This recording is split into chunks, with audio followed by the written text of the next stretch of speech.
record anything. Perfect. Yeah, so you were speaking about the name, no? Buka. You were saying it's also Yeah, correct. The buka is this, and correct. The cheek. It's also the theme, the root of lots of words that have to do with happiness. Bucataria is the kitchen where the bucate, Italians say bucatini, small pieces that you put in your mouth. All these things are essentially the same idea from Latin, and also in Romanian, we're very proud to point out that the word for cheek is the same as for the buttocks. The buttocks, oh yeah. wow, yeah. We're very proud of that. Very proud. And by the way, here's something else that I hope you enjoy. Look here. I'm a member of the two academies of Mexico, sciences and engineering. Yeah, wow. How about Nice. that? How about How that? is how is that? Yeah. Yeah. And Since I'm when? very proud of this because I have many friends in Mexican academia. Yeah. Yes, and when we get together, they speak funny and I laugh, and then I speak funny and they laugh. But we understand each other. That's the important outcome. And on the other side, I see it's German, Urkunde. Yeah, You have this is my Humboldt Prize. This is my Benjamin Franklin Medal, and all over I have lots of them. and As you this can is in Romania or in the US? No, this is all over the world. I have I forgot. Wow. I have two honorary doctorates from France, two from South Africa, two from Bulgaria, two from Italy, and so on, Portugal, and Wow. it's been a, I would say, a very lucky career in my case, Mm. and it continues to go. But since you asked me about my name, okay, Bejan, it in the Zulu-related language called Shangan in northeast South Africa, Bejan is the name for black rhinoceros. Oh, wow. Yes, and that's right. And yes, That's why the black t-shirt that you are wearing.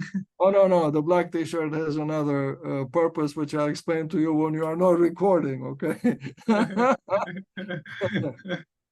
In fact, it's about the concept of contrast, which is very important in the design, obviously in engineering, but in animal design. You look at these animals that all of them, including the domesticated ones, they have evolved in order to facilitate two things, both having to do with their life or longevity. One is to be recognized more easily by their kin, and the other one, try to grasp this, is to camouflage themselves against the predators. So how the heck do you combine those two contradictory needs? Is answered by the shape of the animal, the markings on the body, the stripes, the collar, all these things in relation to the immediate environment, like the grass, green or yellow. You get the idea. Yeah. So that's called a design that we champion in science a lot more in engineering than in the so-called pure sciences. That the design is happening naturally everywhere you look. If you make the effort to open your eyes and the mind as you look, that's How can the you how can yeah. you open up your mind? because you say? Yes, I teach that by developing or by practicing the attitude of questioning, questioning, questioning yourself first of all. Do I understand what I hear? This thing that I read, does it make sense? Is it? Maybe it's not good. Maybe it's incorrect. But it begins with questioning yourself and putting yourself to the task of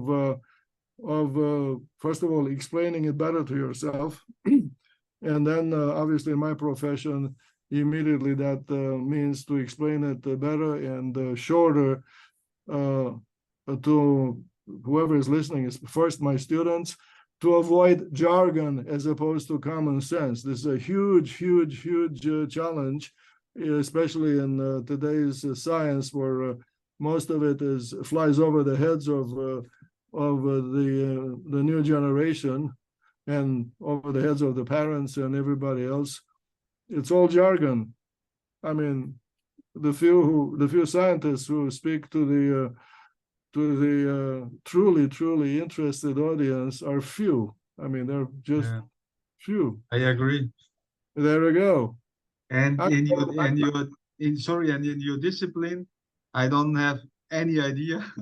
So I have nothing to do with it. Although I'm from another background, but I think it's very interesting. Your profile, your books. You showed us the Benjamin Franklin Award. Now you're currently in Romania or in the States? I'm a Duke. I'm here. I'm an American. Duke University. Okay. I'm an American. I left in 1969. I'm extremely powerful because I spent my first 20 years under communism, so I know what that is, and then I know the difference, which is this one on the in America. The other side. And the again contrast is empowering me first of all, and I don't hesitate to talk about it to make it okay, simple enough for others to get an idea. Although a horrible system is not a soundbite, there's a long string of horrible things. You see this happening now in Russia. Every day is another outrage against innocent people, and but I grew up under that daily threat. Both parents in prison. I mean, you cannot. Growing up in a free country such as Mexico or America, you have no idea. Although in Mexico you have experience with lots of these people, lucky ones who fled Cuba. So that's another aspect of design, in this case social organization, that deserves to be discussed. Simple as that. How was this possibility that came up in your biography, that you came from Romania to the US? Sure. It's the proverbial dumb luck. That's the answer. I was already a beginning student in a university there, and in April 1968, out of the blue, the Romanian government announced a mathematics contest for scholarships in the West, the first ever such contest under communism. And the reason for that was that next door in Czechoslovakia, there was the Prague Spring, this incipient revolt against Sovietism. And the Romanian government at the time was not a fan of Brezhnev, but a fan of Dubček in Czechoslovakia. So there was a kind of a sympathy developing between the two regimes, one trying to copy the other, meaning the Romanians were in fact trailing in this competition. Anyway, and it so happened that I grew up as a mathematics, champion, mathematics Olympiads especially under communism were a very, very big thing. And I did perfectly, and the prize for winning was one application form to one university, which in my case turned out to be MIT.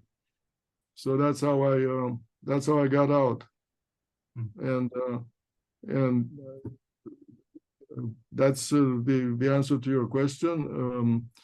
Just like these many who came to Mexico from Cuba, most of the movement from lack of freedom to freedom is one way, and nothing special about that.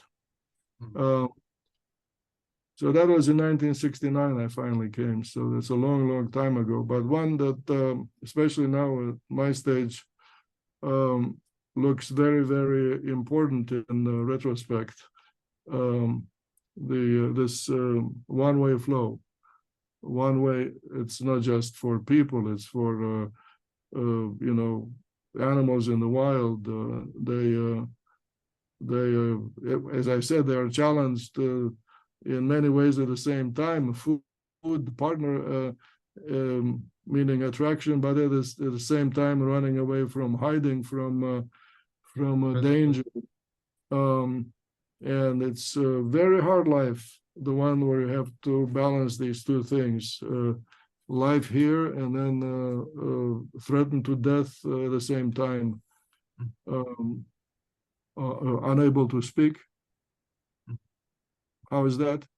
Unable to write, unable to see a movie that you would like to see. You hear about it on The Voice of America, but it's not in the cinema because it's forbidden.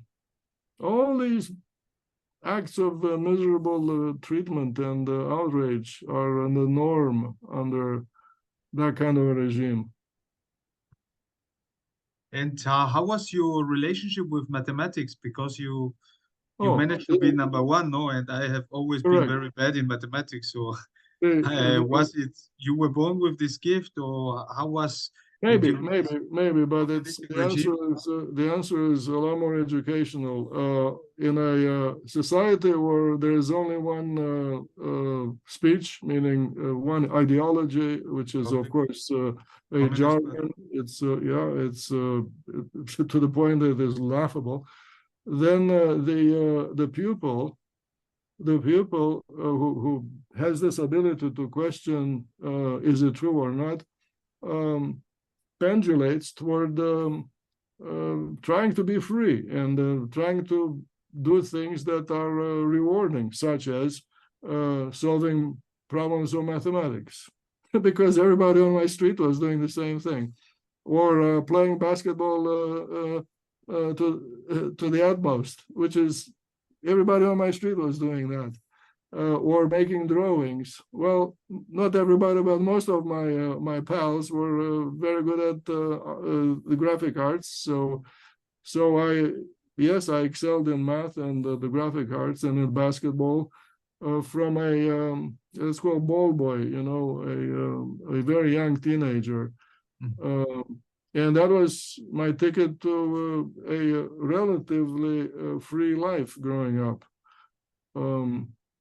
A big advantage, by the way, because when I became mature, age 20, as I said, when I left, I already knew what I had to do. You see? And anyway, by the way, I knew about, for example, Cuba in 1966 or 67, the national team. I was a top player, okay? The national team of Cuba toured Romania, so they played against my team. We won the game, by the way. But at the banquet, the Cuban players, right and left, were talking about their number one project, which is to get out. Talking openly, just like the basketball players in the Romanian league, And there were no spies or something like this, like denunciation? They felt they were in the company of like-minded young men. You know, we spoke French. They were. I remember vividly. He was the playmaker, the guy who told me this, and he said, "Look at me." He's pointing to his blue jeans. You know, you could not buy blue jeans in under communism, and he said, "I have them because I played in Mexico." So that's where I'm going next. You know. Simple Incredible. things, okay, simple, small things, small from your point of view, but on the other side of meaning in the vacuum, a little thing is an immense thing, you know. These are snippets that, as I say, come back to life now as I look back, and they were absolutely, let's call them life forming. What happened, or how was your relationship then when you left your friends, your colleagues, your family in Romania, and you went to the free world? No, that was not when your parents have been in prison and then they came out. They're actually free individuals because wars to them could not be done. You see, so in fact, You're my from Bucharest? no, I'm from the province, from the Danube Delta. I'm from a let's say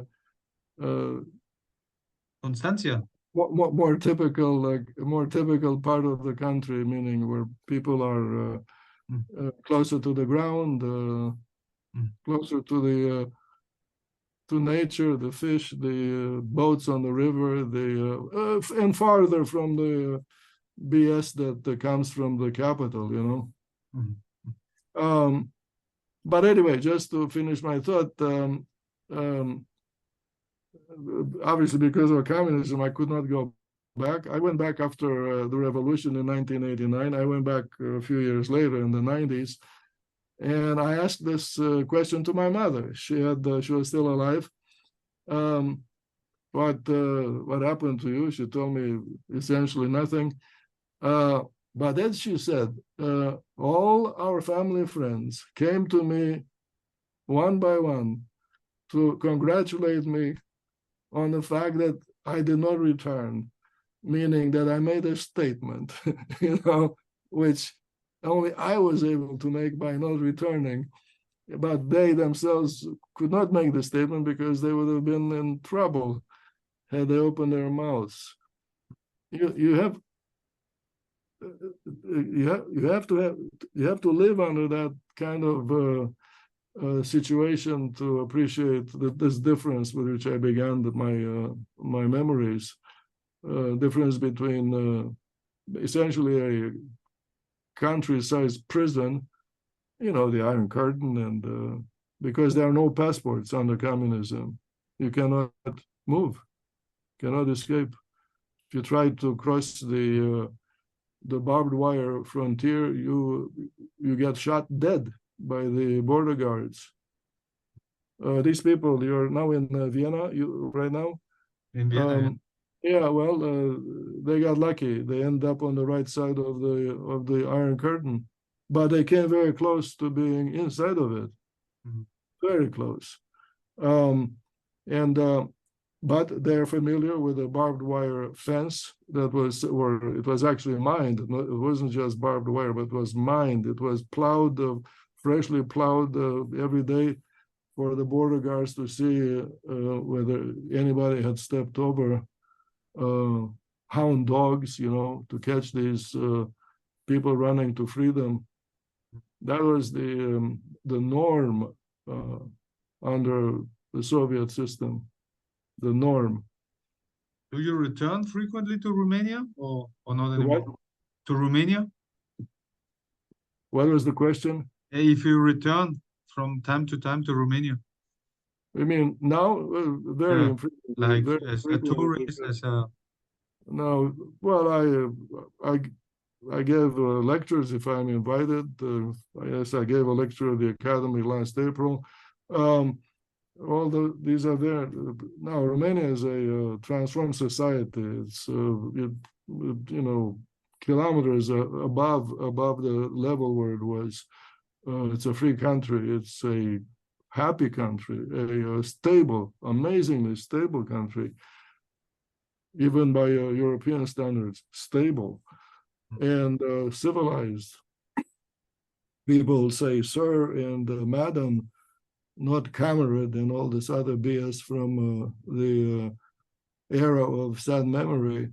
And they wear clothes, as opposed to rags. It's a total. They put flowers in the window, Alex. Oh, Like before communism. Before communism, Romania was a normal country. yeah. All the countries around Romania were normal countries before communism. I remember from a description of Mircea Eliade in his autobiography, I think. I Yeah, was yeah, reading, very interesting. yeah. But he did not experience what I described because he stayed in Went the to, West. yeah. He missed all of it. He was a keen observer, Mm. but there were keen observers who lived and died, as Solzhenitsyn said, at the bottom of the rain barrel, Mm. like the tadpoles. Mm. That's a difference to be painted and shown in the faces of people. Anyway, however, my work is not about that. Okay, Exactly. Although it's interesting, and you could write a book about this too. Eventually, yes. I have fans who tell me I need to write these things down, and I my answer to myself is that I'm not old enough. You see, Maybe in meaning 10 years. I have not run out of ideas yet. Uh, How do you generate all these ideas and your productivity with uh, writing, no, teaching? they they occur to me. I have no answer to this. Many of them happen during the night. In the morning when I wake up, I rush to my work table and I try to remember what was it that I was supposed to. And so I remember one or two things. Maybe both of them are stupid, but they happen. They just happen. Sometimes they happen when I am at the grocery store. Um, and they come from questioning. Okay, they really come from questioning. I'll give. I'm not going to tell you what happened, what occurred to me yesterday, because I want to write a paper about it. But in fact, I'll tell Maybe, you. I'll okay. tell you. So I was swimming. You see, swimming. Yeah. Uh, In a dream. no, I was Oh, just okay, in real. Okay, you were swimming, yeah. yeah, because I'm trying to stay in shape. Okay, I was swimming, and I decided to swim, meaning to glide by pushing just once against the wall. Just push once, and then I glide, and and knowing fluid mechanics, I knew that I would be gliding forever, because you see the friction force between the boat and the water decreases monotonically as the speed decreases. And that means that the ability of the object, the boat or Adrian, to dissipate the original kinetic energy decreases. And that means that the boat would be gliding forever. So there I was, gliding, expecting to glide all the way slowly, but glide all the way to the other end of the pool. No way. It did not happen. You see, every push moves the, let's call the floating object to a finite distance proportional to the whatever exactly finite distance. And so that contradicts the wise man who thinks he knows fluid dynamics. So yes, meaning that the hoity-toity was wrong. Adrian, wrong. So I need to explain. I know why I was wrong. Okay, I really know. So I'm going to have to explain this, how dangerous it is to take the letter of the book and assume that it is universally valid or applicable in real life. No, it is not, because the book is, in this particular case, not wrong. It is incomplete. You see, incomplete. Think about that. Okay, And you you push. have a practical example to prove it, that you were almost otherwise Oh, drowning and you you would can be prove it. waiting. You can prove it. If you swim, you can have Yeah. my experience, or you can push your boat on a obviously a lake that doesn't flow. You can push the boat, and you'll see that what I told you is true. Or if you're in the bathtub, you can push your rubber ducky, and you'll see that the rubber ducky doesn't go to the other end of the tub. You can do whatever you want.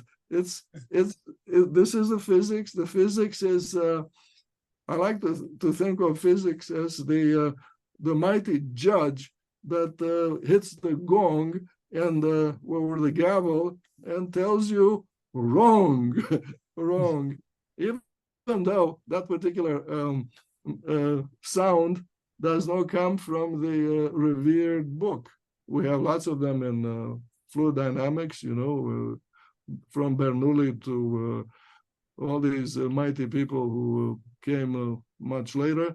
And what I just illustrated was missed.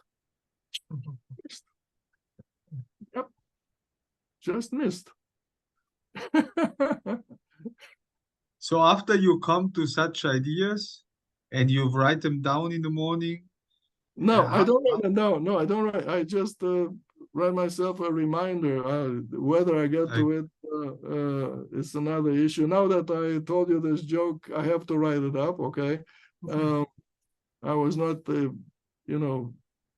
jumping at the bit to start working on it until you brought it up. But that's the way it is. The things occur, and here, by the way, is where the golden hand of freedom is helpful. If you, in order to jump on an idea and do something about it or with it, you need to be free. You need to have a free time. You need to have a shelter, obviously a sponsor.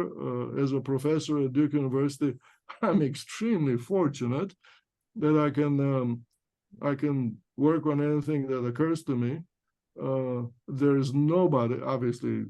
There are lots of people who give orders, but the free man knows to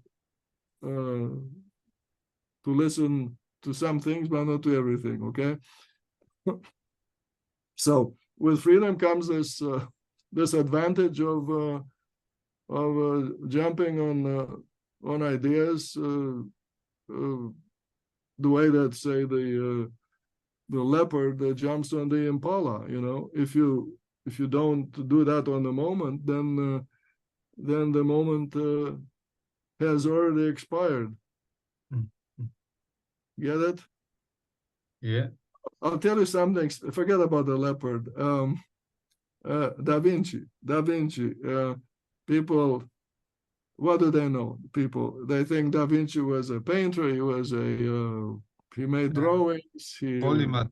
No? He was a polymath. Yeah, he was in fact the best. He was the first who wrote a book on anatomy, who made drawings, and he was an engineer, of course, an inventor, and all these things. But he was also a writer. People don't know. He was writing notes to himself on the edge of his paintings and on the back of the canvas. And these notes were extremely harsh, critical, sometimes insulting of obviously the society, meaning his contemporaries. He would not name them, but he was not a fan of the troglodytes. Okay, and one of them was this. Speaking of ideas, when I'm telling you, this is in English. When you see the goddess of fortune, Fortuna, you must grab her immediately from the front, because from the back she is bald, meaning you grab her. Yeah, there's nothing to grab from when she passed you by. So the goddess of fortune is the idea, really the idea, the mental viewing. Idea means image in the mind. That's what idea means from Greek. And yes, and it's yours. It's yours, but it is fleeting. If you don't do something with it or about it, you just you become unaware of it. That's the way the mind works. Yeah, but then the issue is because everyone in Spanish, for example, you say, I have so many ideas that are worth $1 or nothing, because I can have so many ideas, but I cannot focus, or I cannot exploit every idea. No, I don't have the resources, the time, the money to write about every idea an article, for example. No, well, of course, what do you say on that? Yeah, because you're yes, that's of course true, because if you are in prison and you don't even have a piece of paper and a pencil, then nobody will know anything about what occurred to you. On the other hand, not everybody is in prison. In fact, most people, even under the worst circumstances, have access to things and to time, and have access to expressing themselves even a little bit. And so what you recited is, I've heard it many times, is a very poor excuse. Very poor excuse. For example, the history of science and art and obviously music and things is full of examples of creativity from the communist bloc. You know, people, in fact, in spite of the circumstances, jumped on the goddess of fortune, you know, and grabbed her. They did it quite often to results that were not approved by the regime. But that's not the point. The point is that the freedom of the individual, yes, varies on the planet, but freedom is nature itself. There are people who express the same idea by saying that if there is one observation that's universal, it's change. Others would say evolution. Well, I got news for you. Change is correct, except that it is possible because of freedom to exhibit a different configuration or sound from this moment to the next. And in fact, that difference, the change, is the definition of the human perception of time. So yeah, correct. There's no excuse for not doing something with an idea that strikes you as well. First of all, it's yours. It may be dangerous, or it may be helpful, or it may be not new. Hey, not new, but it's your baby, and that means you need to wash it and wrap it up and be nice to it. You know. How is that? Very good expressed. I see we have to, because this meeting ends in 4 minutes, but I will just reopen the window so it extends. So just that you know, no?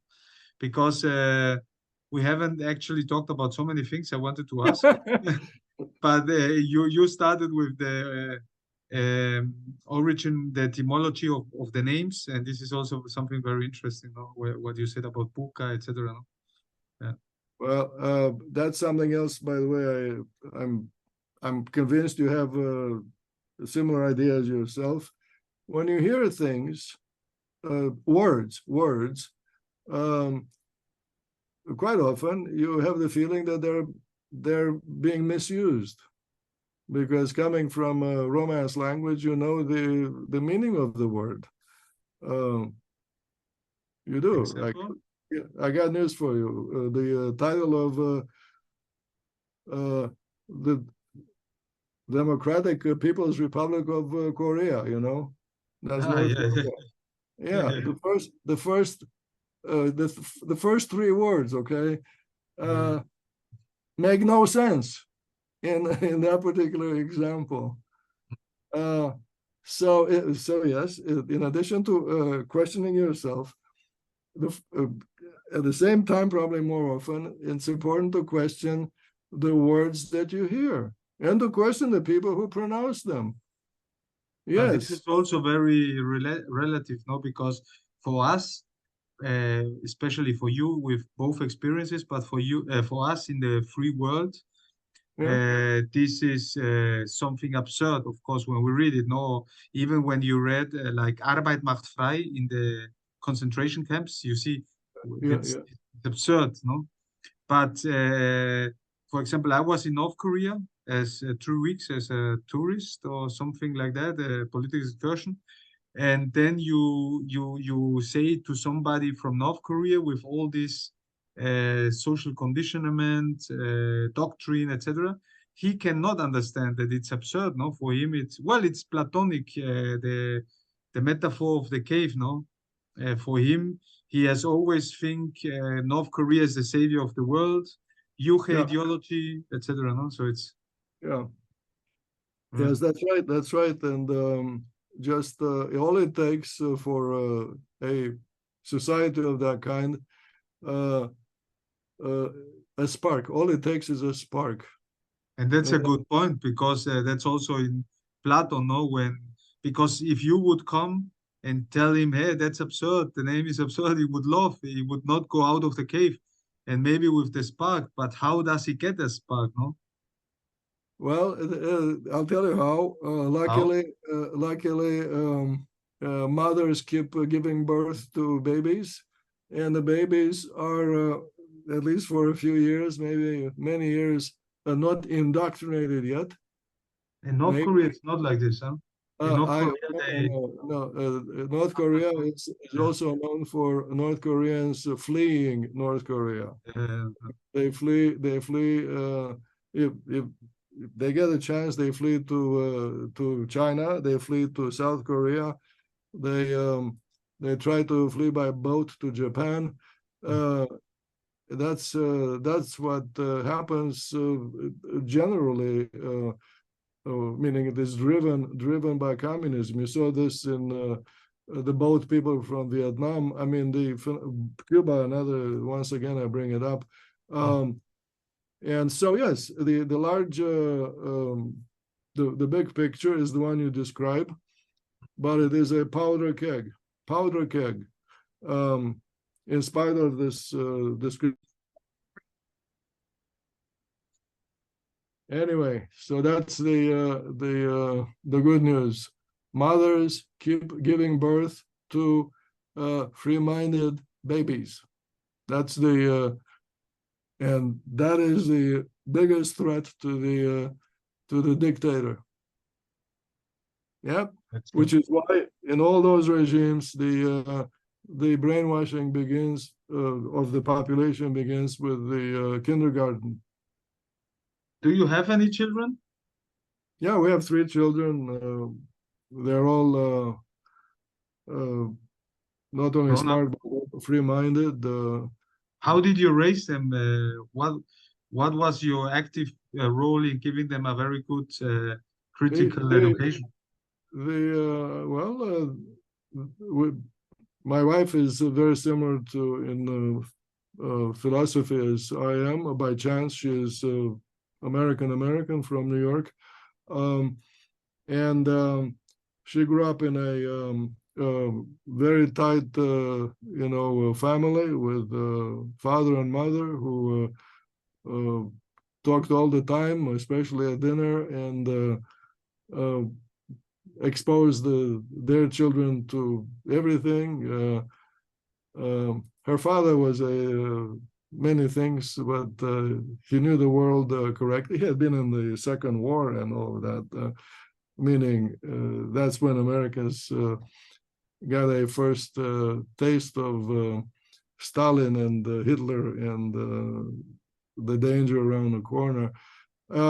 Anyway, so that's my wife. In my case, I grew up in a family that I just described that knew which end was up, and so the three children, our three children, grew up in a house full of books, full of discussion and questioning, disagreements, philosophically disagreements, agreements, travel, meaning exposure to we took them to places, poor places on the planet where people don't go, such as Burkina Faso and Moldova, which is the poorest country in Europe, and so they grew up wise, not easily persuaded by the nonsense. And so we have two daughters. One is a professor at Oxford, the other one a professor at the Metro State in Detroit, in Denver, and we have a son who is a lawyer in Washington D.C. Not bad. Not bad. But never mind the professions. The most important thing is that they like their parents and they keep talking. And almost every day they call to discuss ideas and problems or solutions. First of all, they check on us, but the importance of family cannot be understated. Okay, that is the best. First of all, the first school, the best school, and the permanent school. Family. That means grandparents, parents, a few close relatives, aunts and uncles, but family. The schooling, the elementary, high school, all that, university. These are things that are important, yes, because not everybody could teach you calculus. However, the meat and potatoes, the muscle on your bone, comes from the home in which you're raised. And that is where the difference exhibits its head. It comes up in all these examples of individuals, very few, who have made changes in science or art or government or and of course in athletics. That's another very good movie in which to see what I'm telling you. Athletics. I call it the last bastion of the merit system. Athletics. Yes, we can talk about Mexican football players. Athletics. or boxers. Merit system. Yes. Well, Yep. I think we can talk about many things, and that's why I think also your kids call you. Of course, I think you did a great job. I don't know them, no, but what you are telling me and listening to you, I could also stay 3 more hours, no, but Sure. then your kids will complain. Yeah, con una cerveza. Yeah, you order some cervezas. But Yes. you mentioned also many books. And of course, there were not only books from your discipline, no, but in general, philosophy, literature, history, or how was that? Yes, Alex, that's right. So the family, first of all, the family is the place where you are told about books for you learn about books for children, and then books for adolescents, like the Count of Monte Cristo, and great books, Victor inspirational. Hugo. There you go. And then I remember vividly for Christmas, my mother would as a gift, would give me a book. The one that I brought with me when I left Romania is called The History of Physics by Max von Laue. It is a book like the books that I write now. It's written, no equations, a book written for non-scientific for readers. children, For children. a book that I knew when I was in high school that physics is a story, not a Bible. It's a human story. These guys, because almost every single one was a man back then, with the exception of Marie Curie, these men were, first of all, mortals. They were arguing with each other. They were not agreeing like ideologues. And therefore, the physics of in this case, 1950s, was like a loaf of bread that was not fully baked, so that was extremely important. Books from parents for Christmas, and then of course in the home where I was raised, foreign languages were spoken, French, German, Italian, easy for Romanians. Italian is like Romanian from a different village, very the same thing, but not exactly that, okay? Ancora possiamo parlare in italiano, no? Sì, sì. On peut parler en français aussi, no? Yeah, siamo tutti italiani, okay? I Romani. like to say somos todos Latinos. That's much broader. And so the point is that, okay, so foreign languages, and then history and geography. When you cannot travel because there are no passports, then you become curious about the world map and where that political map came from.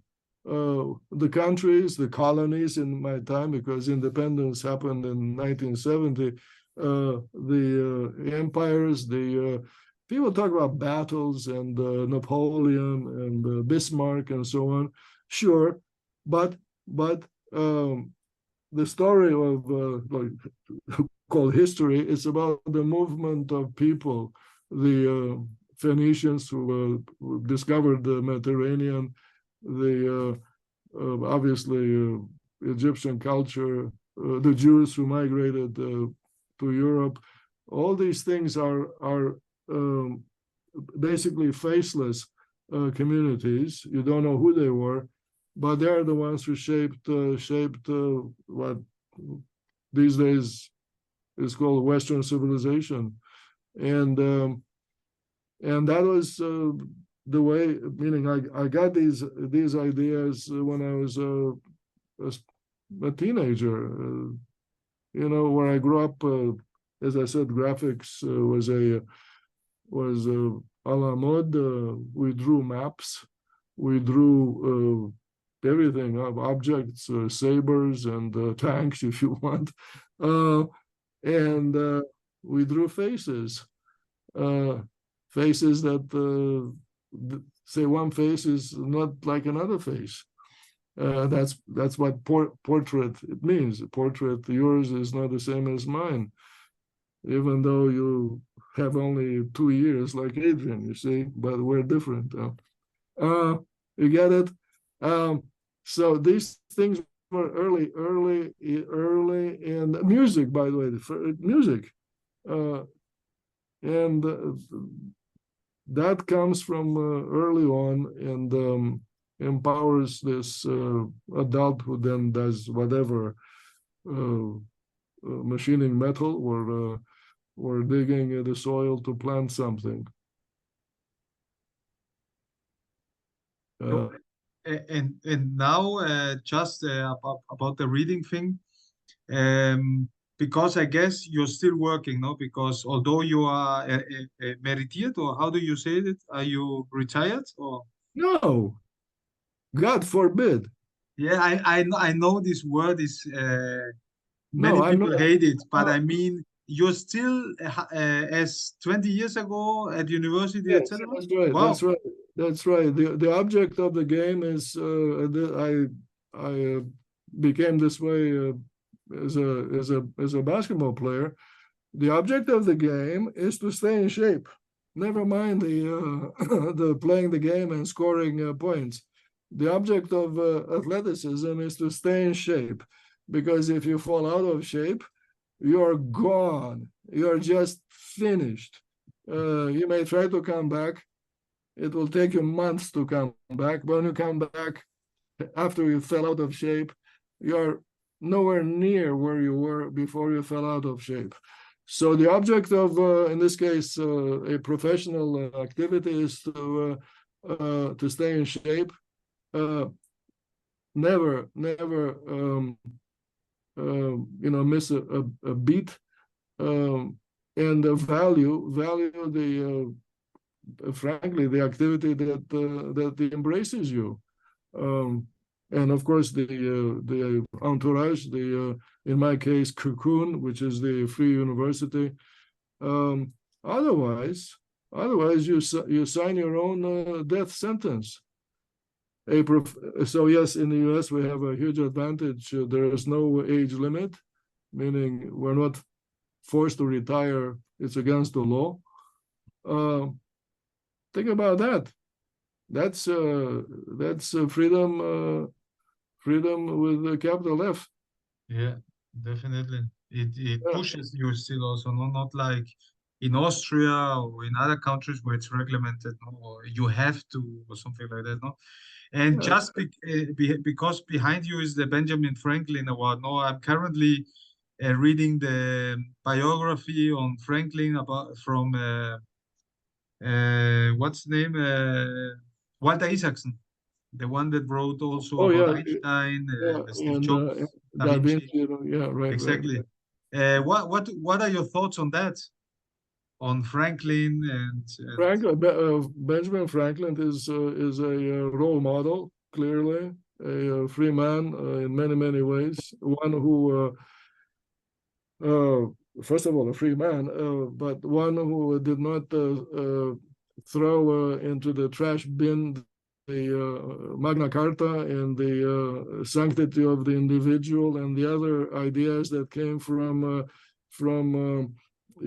monarchies in Europe. That's the Alex. Here's another way to spell out the meaning of evolution. In this case, the evolution of governance. What works is kept. Okay.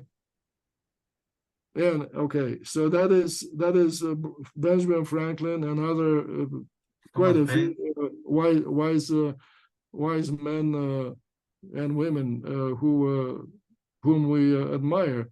But when a regime, a ideology-based regime comes in and kills the intelligentsia, okay, or in Hitler's case, when it kills the Jews and others. Well, that's normally what they always do, no? Like Heinrich Heine said in his famous quote, when books are burned, people will follow, no? There you go. Oh, I have a story about that from the house in which I was raised. But that's the point is, when a regime comes and says from now on it's my way or the highway, meaning you're dead. And then the society is cut at the knees.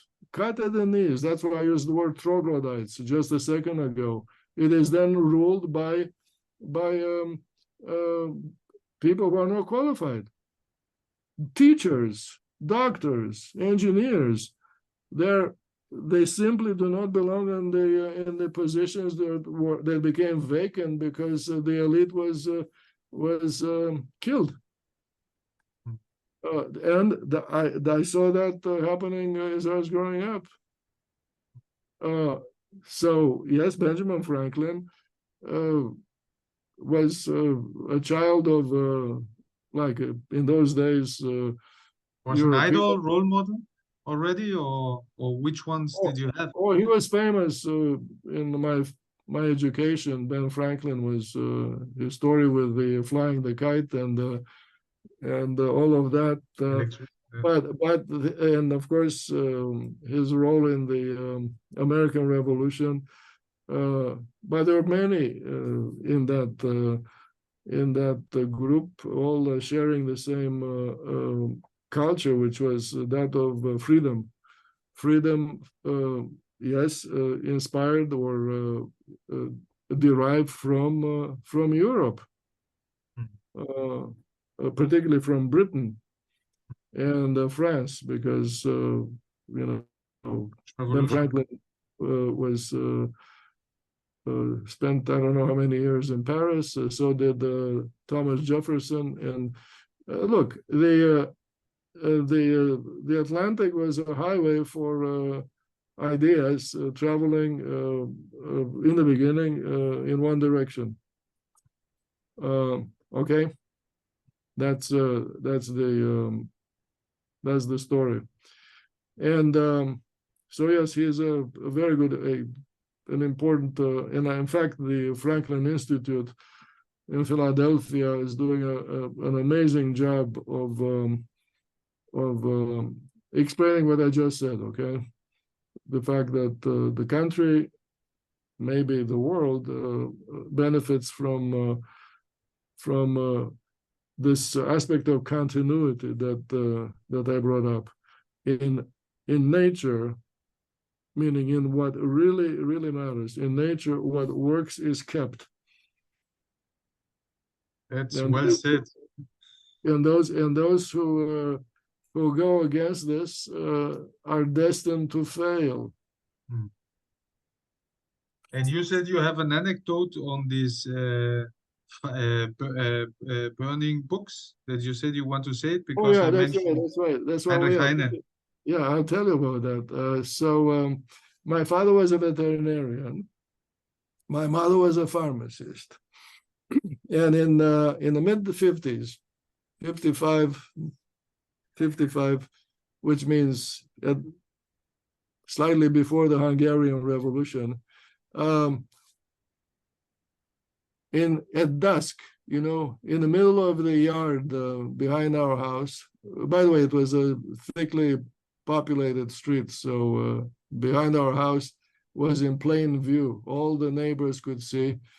My father lit a huge bonfire, and he threw on that in that fire his books. His own books, yes, medicine books. I knew the books because as a kid I was always flipping through them because they were full of amazing pictures, like in the book of Da Vinci, animals, cross sections through animals in color, genitalia, these things that were not available to other kids to look at. I knew those things, and of course my mother's chemistry books and all that, and they go up in flames. And I said, Dad, what? Because back then I did not know really well what was going on. How can you do this? And he said, oh, don't worry, I'm not burning the most important books, which had to do with, I'll tell you if you want to know some important books that he kept.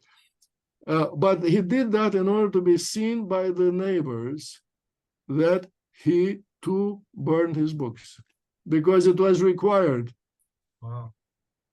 Yes. So that the government thinks he's the government obedient. Yeah, correct. The government had to see through its informers that both of my parents, who had been imprisoned, have gotten the message. You see.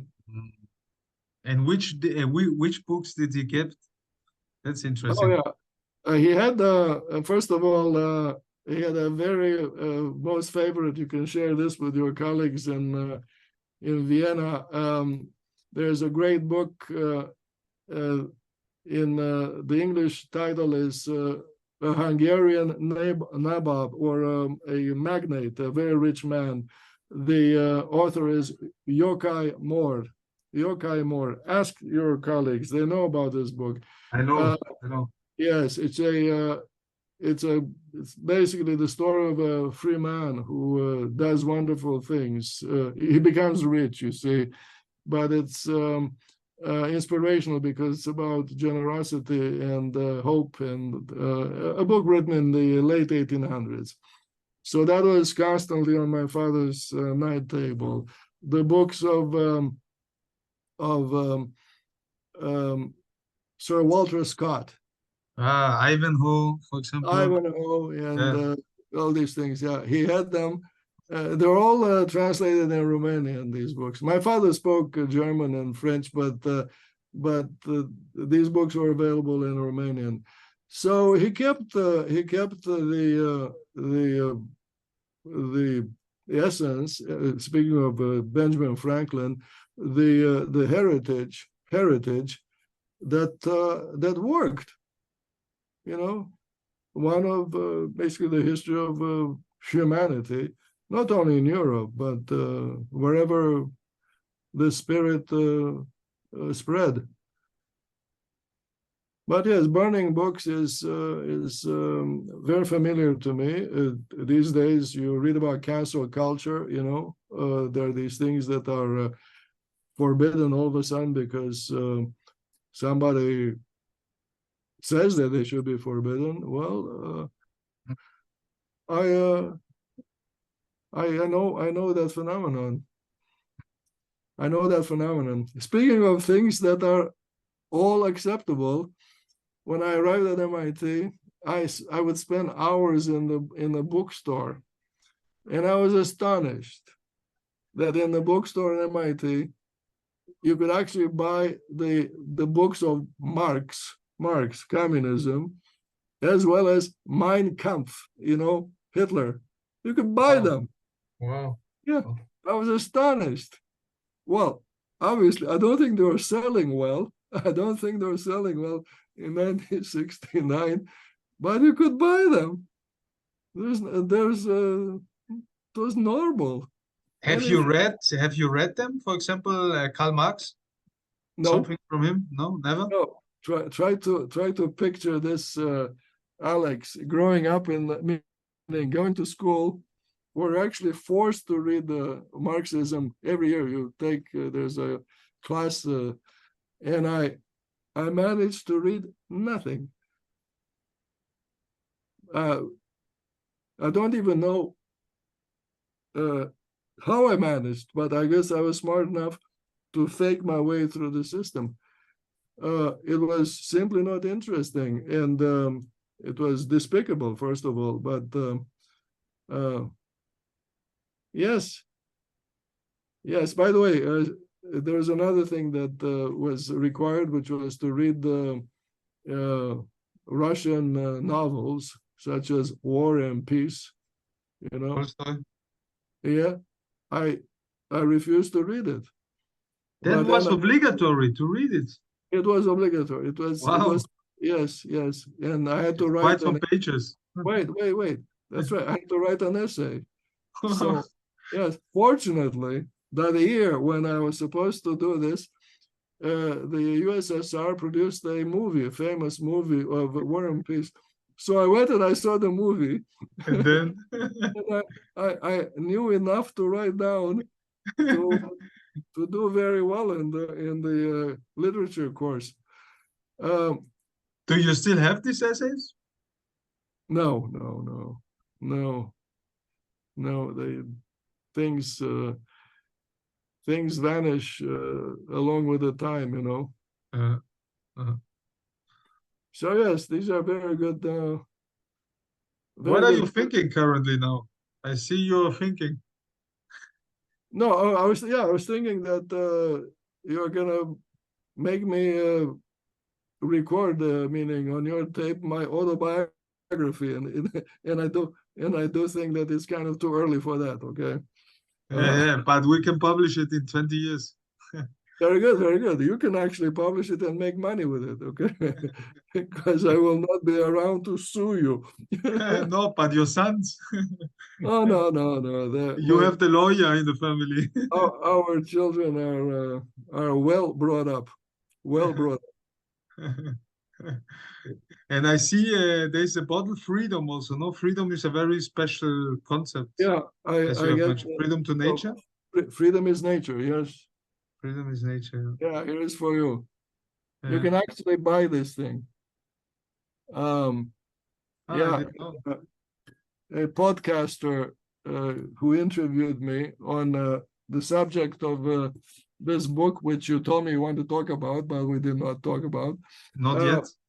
Maybe we'll Yeah. talk again. But anyway, so this podcaster then produced these objects that are available, and I think it's a very good line. Okay, freedom is nature, as I explained. If change is the most universal observation, then the phenomenon or the feature, physical feature that allows change to exhibit itself is called freedom. By the way, in engineering, what I told you is known really well. The famous cylinder and piston, the steam engine. You know, the piston goes in and out because it has freedom to change its position. Without, yes, and that freedom Yeah. that I just described is called degree of freedom in engineering. Yes. So the steam engine, this one, the simplest, has 1 degree of freedom, which is the translational position of the piston. No freedom, no steam power. Amazing, isn't it? Wow. However, since then, because the steam engine is from not from James Watt, it's from Newcomen and Smeaton in the 1700s. Even that design has become a lot more complicated. Now you have rotary, meaning steam turbines, that do essentially the same thing. They compress and expand the steam, but in many directions, in many scales, big pockets, small pockets. You know, jets. Use imagination. Meaning, the more modern and more efficient steam engine has many more degrees of freedom. Meaning, the steam engine of today in these power plants is immensely liberated in comparison with the design of, say, James Watt, which had only 1 degree of freedom. It's the same with the steam locomotive. Today, they don't exist, but most recent, the latest, the ones of World War II, were immensely more complicated as steam engines than the one of Robert Stephenson. This was the champion of speed of steam engines in the early 1800s, which had only 1 degree of freedom that began my little story. So you see, freedom in engineering is valued. It's actually taken for granted based on, let's call it common sense or intuition. And by the way, this is another reason why engineers need to be part of this discussion of science, which is evolution in nature. Wow. You see, we're talking Yeah. about entities that have form, configuration, rhythm. Yes, I'm not saying that they don't have particles and subparticles and infinitesimal things that have not been discovered. That's not the point.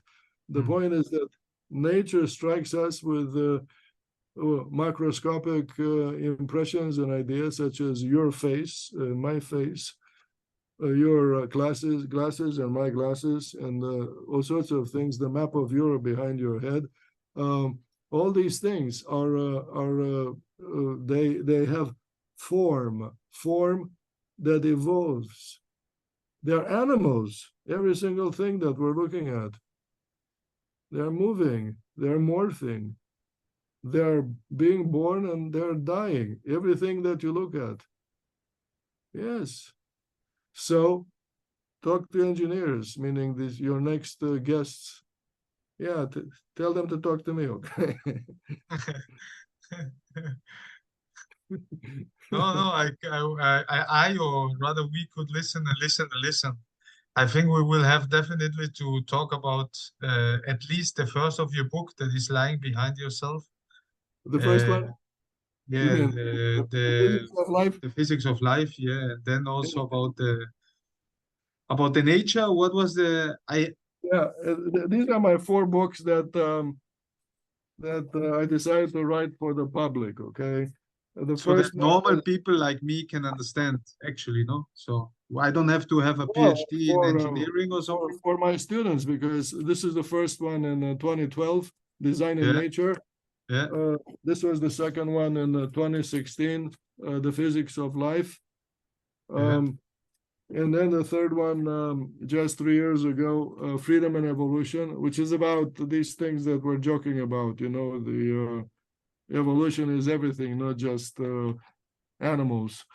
And then 1 year ago, Time and Beauty, which is Time and Beauty, which is about the physics of human perception. Time as a perception, beauty or attractiveness is another perception. I talked about contrast and seeking a partner or avoiding a predator. Mm. The dichotomy of attractiveness versus repulsiveness is the name for that is beauty or lack of beauty, Mm. and all of that is physics. Physics, meaning it's predictable, and that is in fact the how should I say the punch or the punchline that I use in contrast with what goes on in say biology, which is descriptive, not predictive, or in physics, which for some reason is these days is a domain that people say it's not about life. You know, it's about materials and lifeless objects, which is of course if you think about these polymaths. Would be to them it would be nonsense, an outrage. The best of them were contemplating everything together because everything belonged together. You see that? So, well, yeah, what do you think on this topic about that you just mentioned with the polymaths? Everything belongs together. So not only history, engineering, mathematics, so I don't know. Well, what do you think of it? Absolutely. The polymaths, well, Newton was one of them. Newton was one of them. He was collecting rocks. He was, I yes, didn't know that. Okay. yeah, he was engaging in alchemy,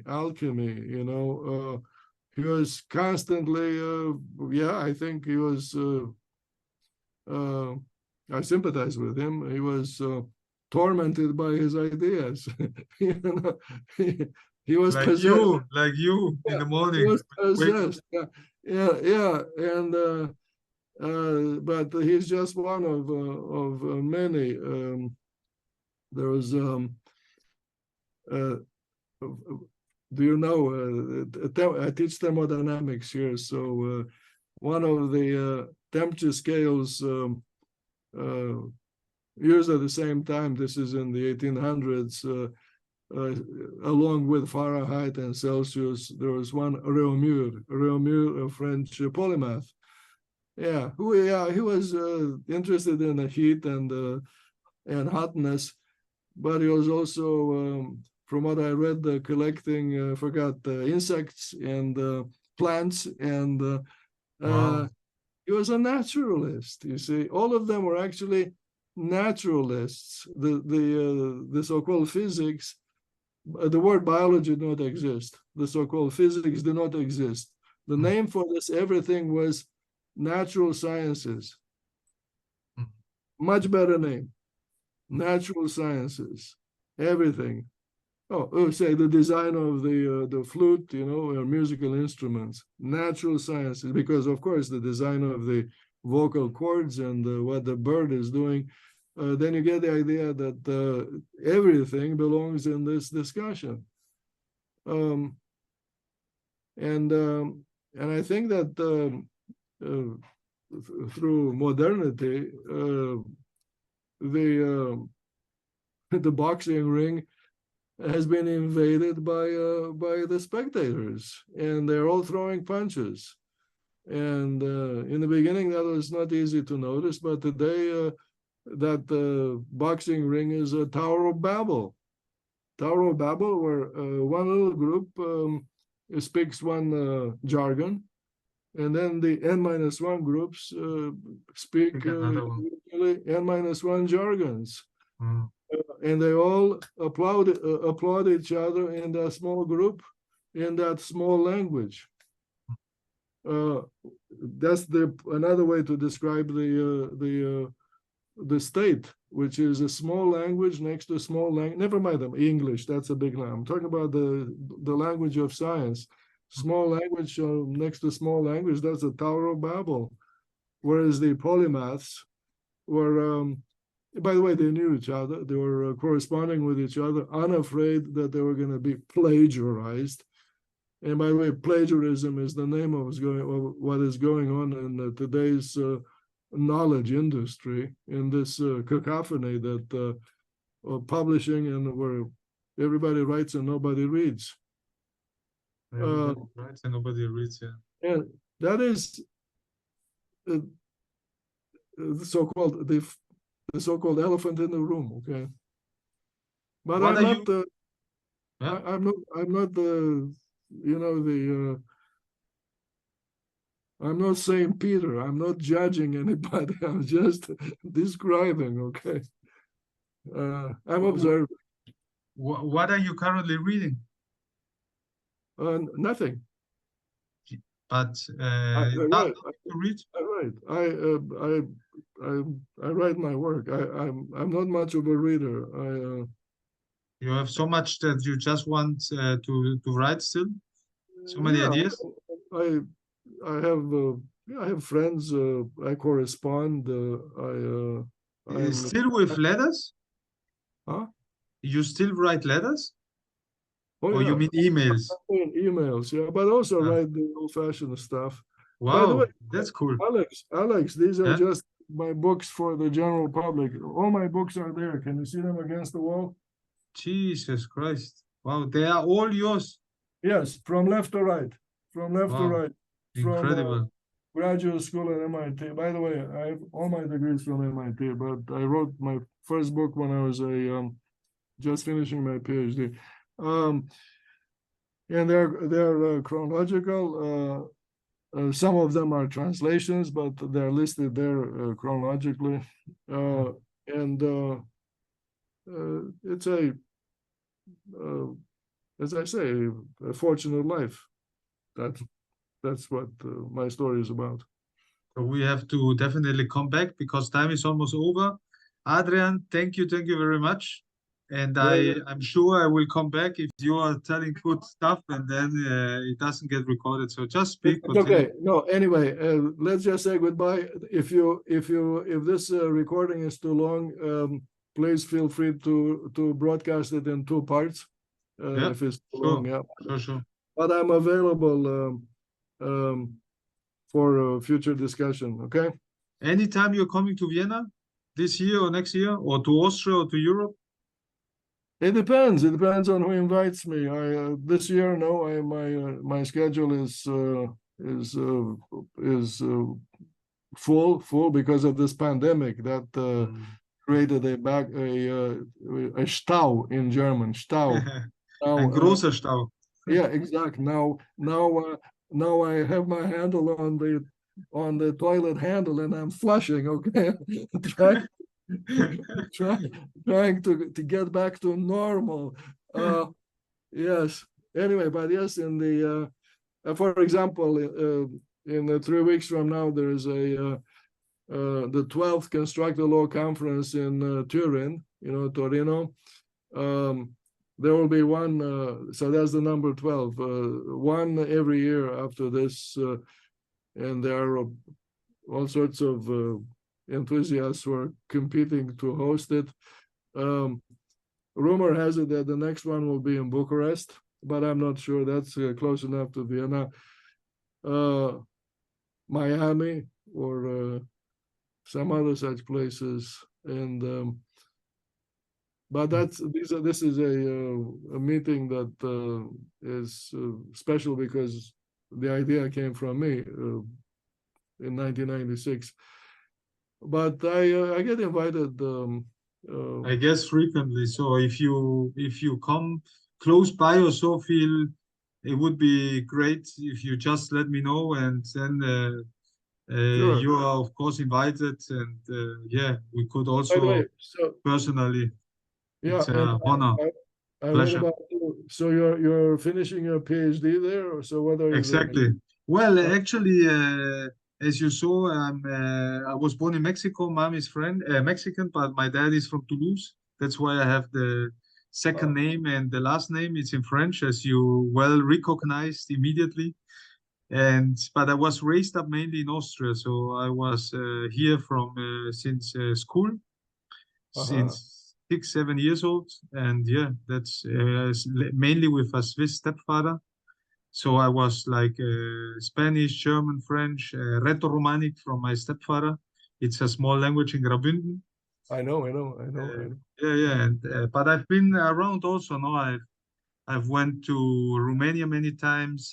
I have many friends over there, all around the world, even to the United States a couple of times. I was at Harvard. I did a course there, like invited. I was a young research fellow at University of New Orleans, Arizona State University. I was on a conference actually at MIT like several years ago. So I was there, but I didn't know you. So otherwise, I would have said hello. Well, fine. Okay, let's make sure we correct that feature of the drawing and connect in person next time.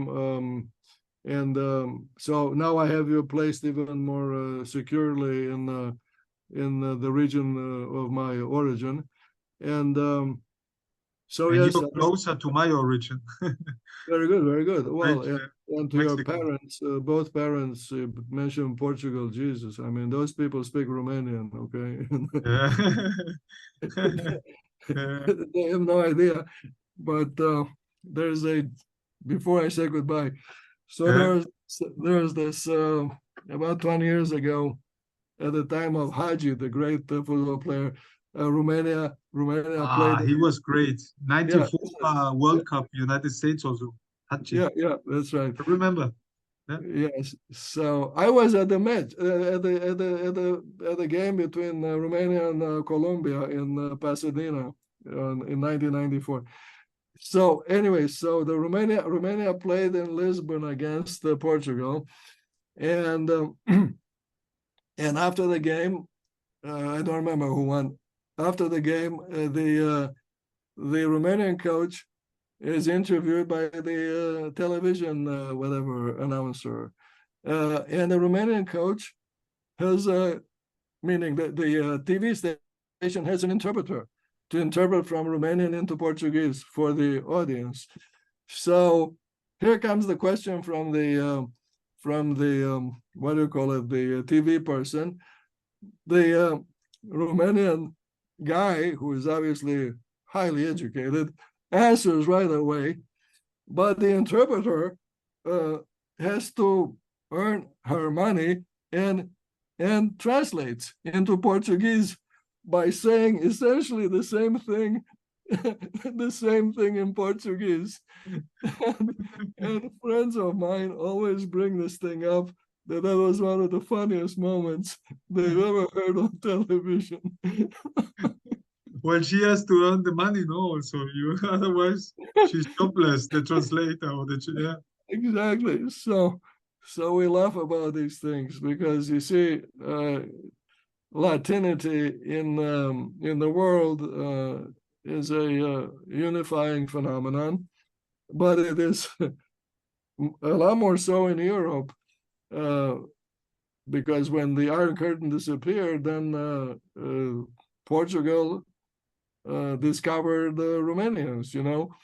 Uh, they thought that everybody under the Iron Curtain was Slavic, and oh man, the Romanians are very angry about that misunderstanding, very angry because when Romania was a free country, it was connected tightly with the so-called Europe, which was one entity.